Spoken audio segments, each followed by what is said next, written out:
한 주간도 세상 속에 있다가 이렇게 또 주일 하나님의 가족으로 모여서 하나님을 예배합니다.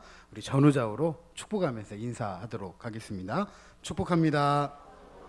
네, 잘 나오셨습니다. 네, 은혜 받으십시다. 네, 복을 받으시려면은요. 네, 아멘. 네, 오늘도 우리 예배가 복된 예배가 된 줄로 믿습니다. 오늘은 오랫동안 우리가 함께 기도해 왔던 명덕교회 직원 선출을 위한 공동의회를 앞두고 있습니다. 오랜 동안이라고 했습니다. 아마 잘은 모르겠지만 아마 이렇게 직원 선출을 위해서 준비해 왔다라는 게 조금 기이할 정도라고 저는 생각이 됩니다.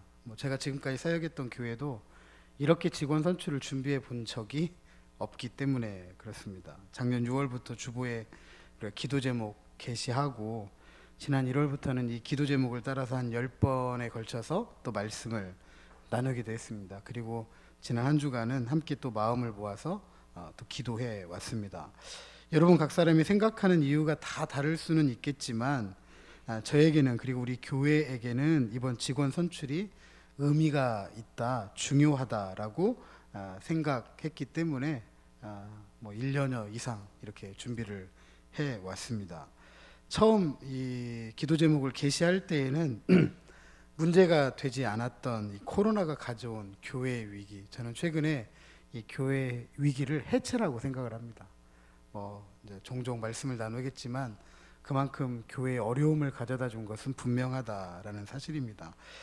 이 해체 위기 때문에 이번 우리 직원 선출을 위한 공동회는 의미가 있고 중요하다. 두 번째는 앞서서 교회를 위해 사역이 오셨던 분들이 이제는 사역에 대물림을 할 정도로 참 많이 연세들이 드셨습니다.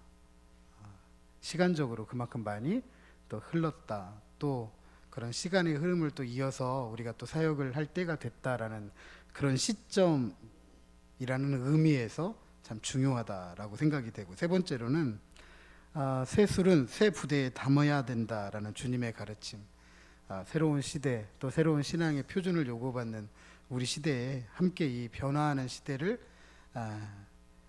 함께 살아갈 수 있는, 함께 맞서서 이길 수 있는 이런 분들을 또 우리가 함께 세워서 새로운 시대에 또 새로운 교회로 거듭날 수 있는 기회가 되어야 되지 않을까라는 그런 생각이었습니다.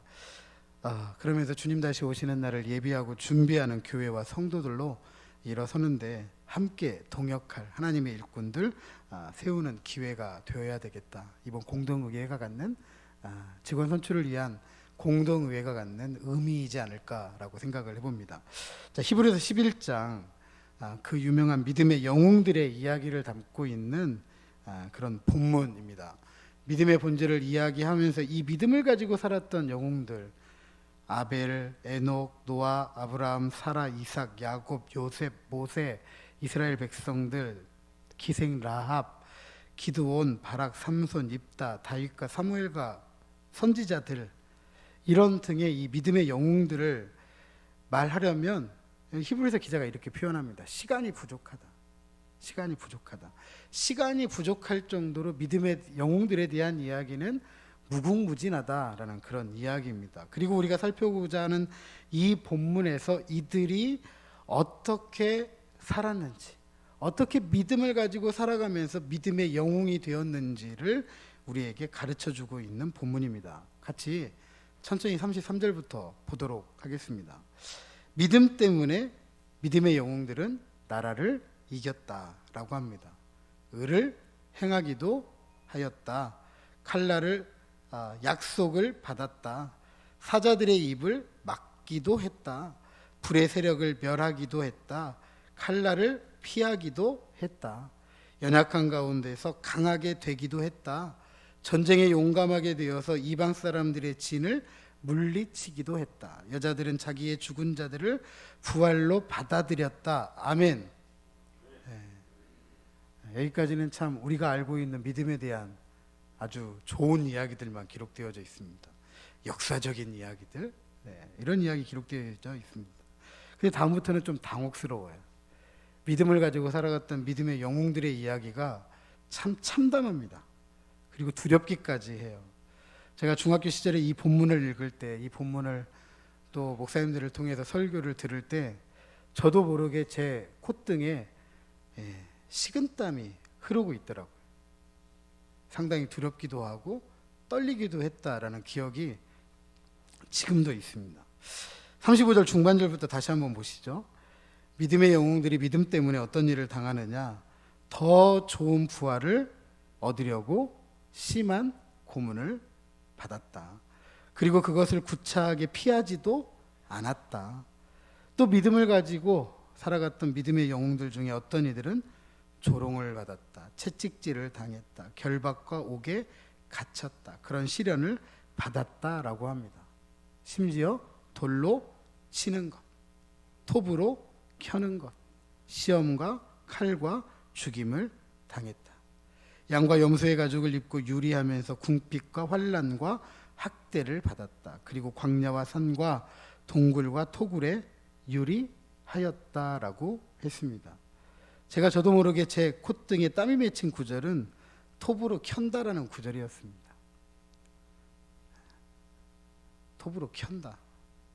어떻게 사람을 이렇게 학대할 수가 있지? 어떻게 이렇게 핍박을 당하고 박해를 받을 수가 있지? 솔직히 저는 이 구절을 읽었을 때, 이 구절을 들었을 때 여러분들은 지금 어떤 생각을 하실지는 모르겠지만 저는 도망가고 싶었습니다. 믿음으로 산다는 것이 이런 거라고 솔직히 싫었습니다.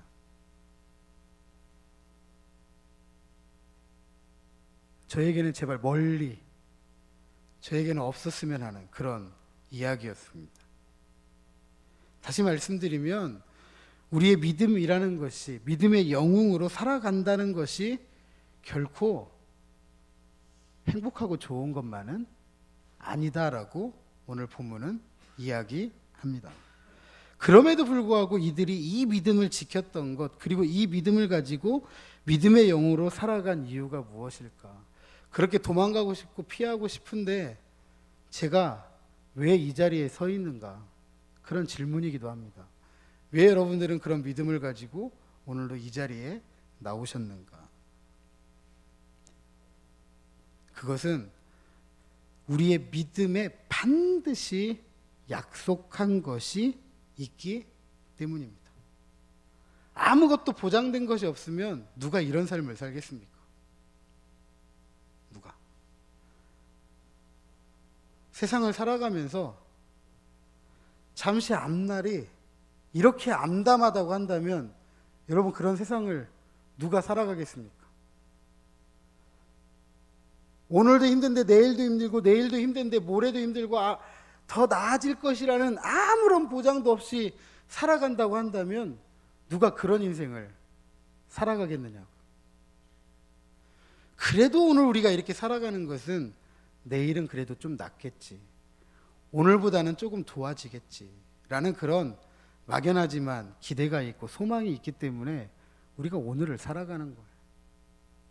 그런 것처럼 믿음의 영웅들이 좋은 것만 있는 것이 아님에도 불구하고 믿음의 영웅들이 살아갔던 삶을 쫓아가면서 믿음 따라 살아간다고 한 이유는 그 믿음에 무엇이 있다고요? 약속이 있기 때문입니다. 히브리서 11장에 등장하는 믿음의 영웅들은 이 약속을 증거로만 받았습니다. 그래, 그런 거 있어, 그런 거 있어, 이렇게만. 하지만 우리는 그 증거의 온전한 약속이신 예수 그리스도를 받았습니다. 아멘.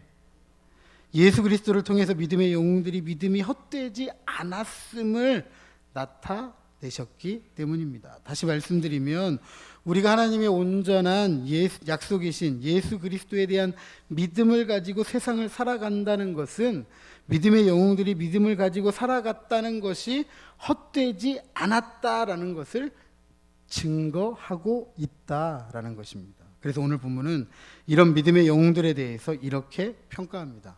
저를 한번 따라서 하십니다. 세상이 감당하지 못하느니라. 다시 말씀드리면 세상을 이긴 사람들이다 라는 것입니다.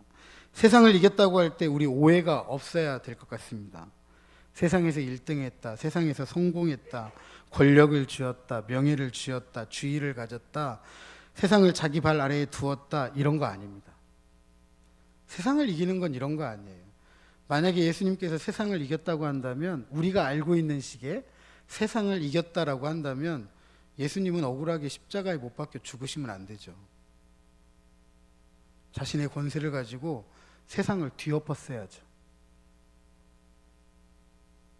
우리 이런 오해 없어야 돼요. 세상을 이겼다라는 표현. 왜냐하면 오늘 본문은 세상을 이긴 믿음의 영웅들의 삶을 세상에서 1등했다, 성공했다, 권력 쥐었다, 명예를 쥐었다, 주의를 가졌다, 그런 거 말하지 않아요. 오히려 고난당했다, 고통당했다, 환난당했다, 핍박당했다, 박해를 받았다, 심지어 세상에서 머리 둘 곳 없었다 뿐만 아니라 심지어 죽임을 당했다라고 하고 있습니다. 그러므로 세상을 이겼다라고 하는 것은 세상 사람들이 이해할 수 없는 삶의 방식을 가지고 살았다라는 것입니다. 새로운 삶의 법칙을 가지고 살았다. 이전에는 없었던 새로운 삶의 태도를 가졌다. 현대적으로 표현하자면 레디컬한 삶을 살았다. 해석해보자고 하면 급진적인 삶을 살았다. 전향적인 삶을 살았다라는 표현입니다. 이전과는 비교가 되지 않는, 그래서 이해가 되지 않는 전혀 다른 새로운 급진적이고 전향적인 삶을 살았다라는 것입니다. 그런 삶을 가능하게 했던 것이 무엇이냐? 바로 저 약속에 대한 믿음 때문이었다라는 사실입니다.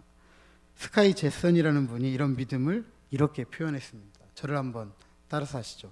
종교에 죽고 예수에 살다.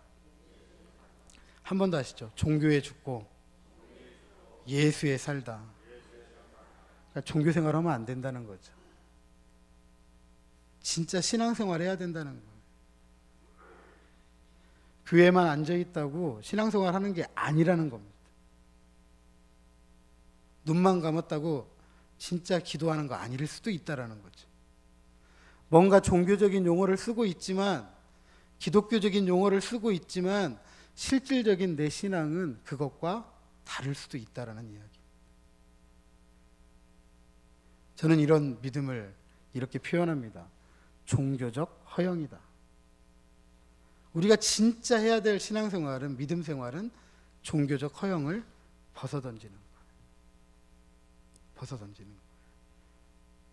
더 쉽게 말씀드리면, 우리가 기독교적인 용어를, 성경적인 용어를 쓰지 않더라도 우리의 삶 속에서 성경의 삶이 드러나야 돼요. 말은 많은데 문제는 뭐냐면 그런 삶이 안 따라간다는 거예요. 오늘 한국교회가 세상으로부터 참담하게 외면당하고 있다라는 이야기 여러 번 말씀을 드렸습니다. 왜 이런 참담한 성적, 세상으로부터 외면을 당하느냐? 종교적인 허영 때문에 그렇습니다. 신앙생활 참 열심히 한다. 열광적으로 한다. 한국교회 가지고 있는 자랑이기도 합니다. 새벽부터 기도회 하고, 교회 수없이 많은 소모임에 참여하고, 교육도 받고, 예배에도 참여하고, 봉사 프로그램에도 참여하고, 전도나 선교에도 열심히 하고,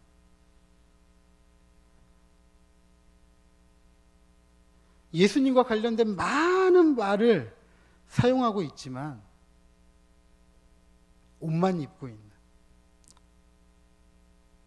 허울만 쓰고 있는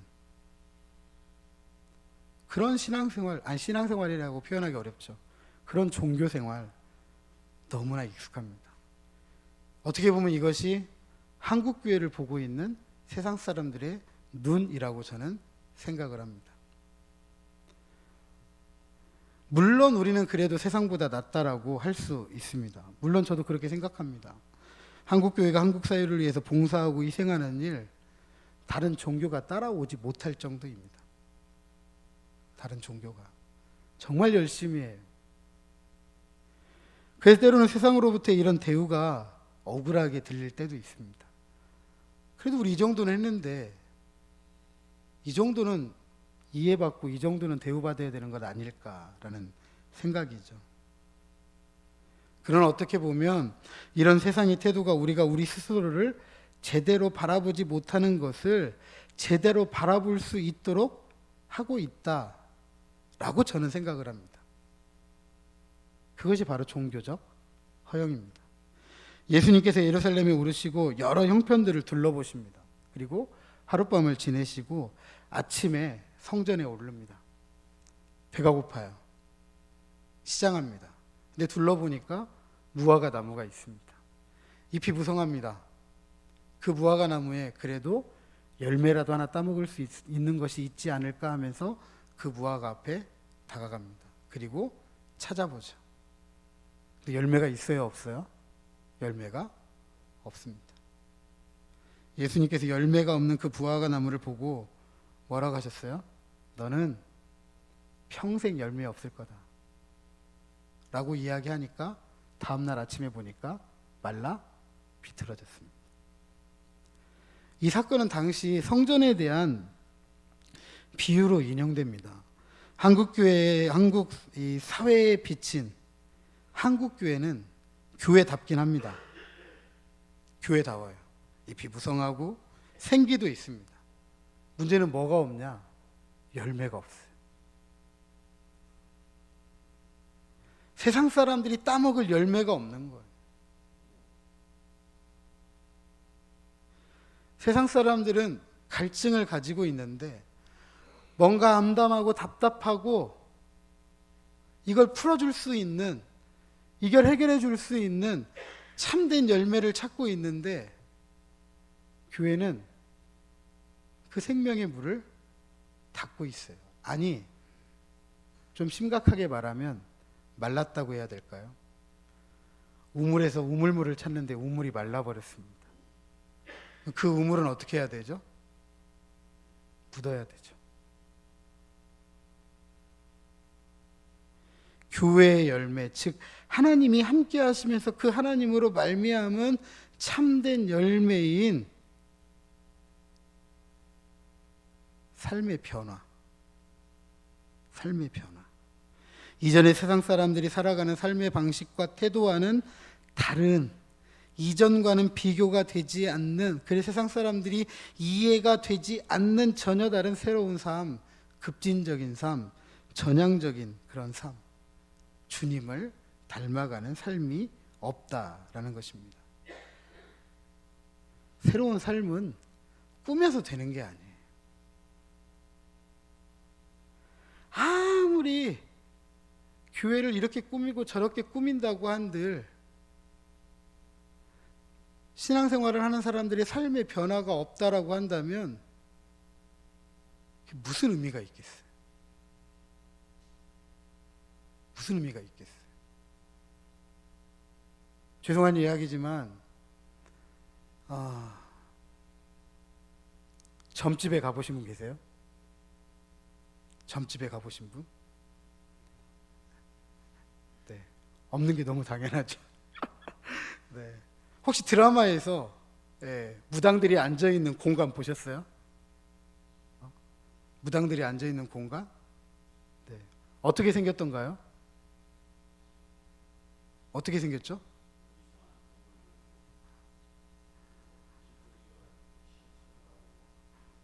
네, 뭐 여러 가지가 있잖아요. 빨주노초, 파란, 뭐 색깔부터 해가지고 우리가 평소에 볼 수 없는 모든 색깔들은 거기에 다 있는 것 같아요.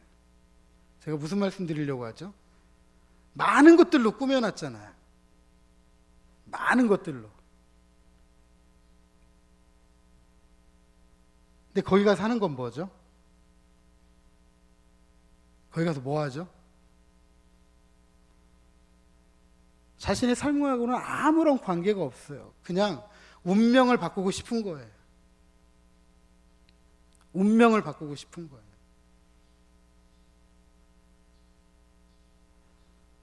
그 화려한 걸 가지고 점치는 사람은 저 한 사람의 운명을 이렇게 했다, 저렇게 했다 합니다. 사람은 안 변했는데 어떤 운명이 변하겠어요? 사람이 안 변했는데 뭐가 변하겠냐는 거죠. 사람이 안 변했는데 국회의원이 되고 대통령이 되면 뭐 하겠느냐는 거예요.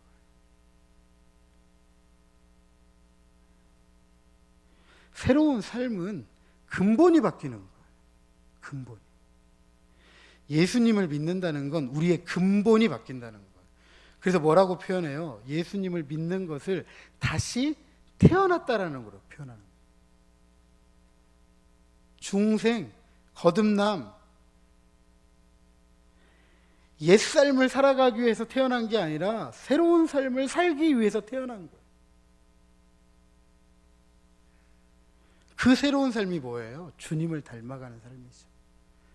옛삶은 세상을 닮아가는 삶이라고 한다면 예수 믿고 새롭게 태어난 사람들은 예수님 닮아가는 삶을 살아가는 거예요. 그런데 어떻게 세상과 예수님 닮아가는 삶이 똑같을 수가 있겠냐는 거죠. 세상이 이해를 못하는 거예요. 이해가 되지 않아요. 비교가 되지 않아요.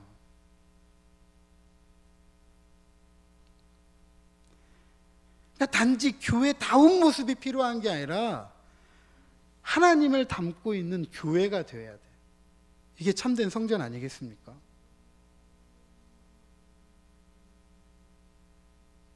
그러니까 주님을 이야기하는 말만 무성한 삶이 아니라 주님을 닮아가는 삶이 그 열매가 무성해야 된다라는 사실입니다. 이것이 세상을 이기는 사람들의 모습입니다. 오늘 우리는 하나님의 교회에 하나님의 일꾼을 세우고자 합니다. 하나님의 교회를 섬기고 세우는 하나님의 일꾼입니다. 그리고 이미 하나님의 일꾼으로 세움받은 분이나 혹 그렇지 못하다 할지라도 하나님께 부름을 받았다라고 한다면 우리는 믿음을 요구받고 있고 이 믿음을 가지고 우리는 교회를 섬기고 세우는 일에 함께 동역하는 하나님의 일꾼들입니다. 그리고 우리는 이 믿음을 가지고 세상을 이기는 하나님의 일꾼으로 일어서야 될 줄로 믿습니다. 그러게 우리는 이 믿음을 가지고 세상 사람들이 살아가는 삶의 방식이나 태도가 아니라 이전과는 비교가 되지 않는 세상 사람들이 이해할 수 없는 전혀 다른 새롭고 급진적이고 전향적인 삶을 살아가야 됩니다. 주님을 닮아가는 삶. 하나님을 우리의 마음에 담고 그 하나님으로 말미암아 새로운 삶을 살아가는 근본적인 변화가 있는 바로 그런 삶입니다. 이런 삶을 통해서 교회를 섬기고 세워간다면 저는 확신합니다. 본받을 만한 교회, 자랑할 만한 성도, 바로 그 교회와 성도는 바로 명덕교회, 명덕의 가족들이 될 것입니다. 뿐만 아니라 오늘 선출되는 분들이 이런 믿음을 가지고 교회를 섬기고 세워간다고 한다면 앞서 교회를 섬기고 세워오셨던 믿음의 선배들의 믿음의 증거가 확실하게 하는 사역이 될 것입니다. 우리의 믿음의 선배들이 왜 헌신하면서 피와 땀, 눈물을 아끼지 않으면서 교회를 섬겨왔겠어요? 그 약속이 있기 때문이잖아요. 그 약속의 증거를 확신시켜주는 게 누구의 사역이냐면 오늘 직분을 받고 섬기고 있는 저와 여러분의 사역입니다. 그래서 믿음의 선배들이 우리가 이렇게 교회를 섬겨왔던 것이 헛된 일이 아니구나. 이게 정말 하나님을 위한 것이었구나. 주님의 나라를 위한 것이었구나. 라는 믿음의 보상, 믿음의 상급을 받는 거예요. 그러니까 믿음의 선배들의 귀한 사역들이 헛되지 않은 사역이 되도록 직분을 가지고 있고 오늘 선출될 분들이 그리고 함께 믿음 생활하는 우리 모두가 이 선한 일들을 함께 동역할 수 있어야 된다라는 사실입니다. 부디 오늘 직원 선출을 위한 공동의회가 우리가 기도해 왔던 것처럼 그런 일꾼들이 세워지고 이전의 세상 사람들이 살아가는 삶의 방식과 태도와는 다른, 이전과는 비교가 되지 않고 이해가 되지는 않고 전혀 다른 새롭고 급진적이고 전향적인 삶, 바로 주님 닮아가는 삶을 통해서 본받을 만한 교회, 자랑할 만한 성도, 우리 교회 명덕교회를 세워가면서 믿음의 선배들의 귀한 사역들을 헛되지 않음을 증명해가고 그걸 확신해가는, 확증해가는 저와 여러분 우리 모두가 되시기를 주님의 이름으로 축복합니다.